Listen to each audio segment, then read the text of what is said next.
અમદાવાદના બાપુનગર વિસ્તારમાં state monitoring cell દ્વારા દરોડા પાડવામાં આવ્યા। નાગરવેલ રોડ પર આવેલી સ્મોલ સ્કેલ ઇન્ડસ્ટ્રીયલ એસ્ટેટમાં દરોડા પાડતા પ્લાસ્ટિકના 10 બેરલમાં 2100 લીટર પ્રતિબંધિત કેમિકલ ઝડપાયું। મોનિટરિંગ સેલ દ્વારા 79,000ની કિંમતનું કેમિકલ કબજે કરવામાં આવ્યું। કેમિકલ ઇથેનોલ અથવા મિથેનોલ હોવાની શક્યતા છે। ઝડપાયેલું કેમિકલ એફએસએલમાં પણ મોકલવામાં આવ્યું છે।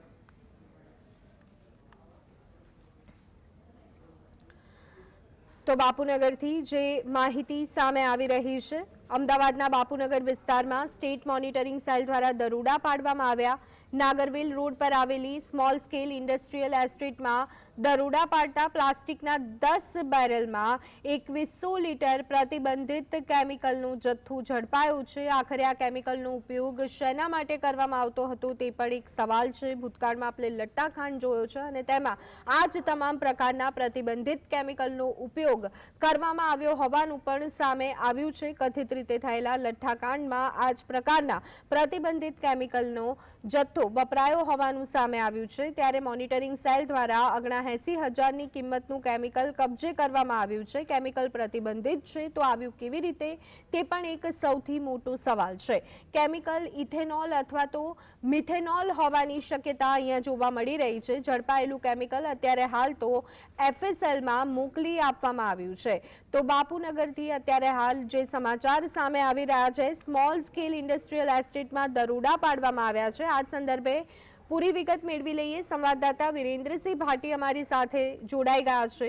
વિરેન્દ્ર, બાપુનગરમાંથી ઇથેનોલ અથવા મિથેનોલ કેમિકલ હોય તેવી શક્યતા સાથે પ્રતિબંધિત કેમિકલ મળી આવ્યું છે, શું છે વિગતો?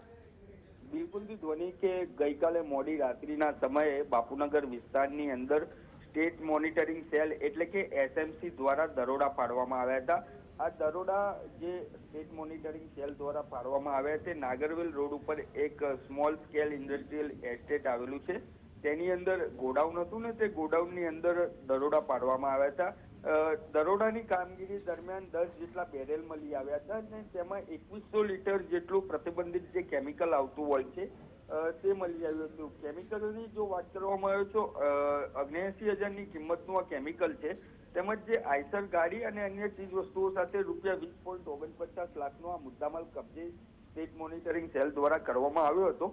પરંતુ જે કેમિકલ ઝડપાયું હતું ધ્વનિ, તે ઇથેનોલ અથવા તો મિથેનોલ હોવાની હાલ સ્ટેટ મોનિટરિંગ સેલ દ્વારા શંકા સેવવામાં આવી હતી ને તે કેમિકલને ફોરેન્સિક લેબની અંદર અત્યારે મોકલી આપવામાં આવ્યું છે અને એફએસએલનો જે રિપોર્ટ આવશે તે રિપોર્ટના આધારે બાપુનગર પોલીસ સ્ટેશનની અંદર તે ગુનો દાખલ કરાવવામાં આવશે।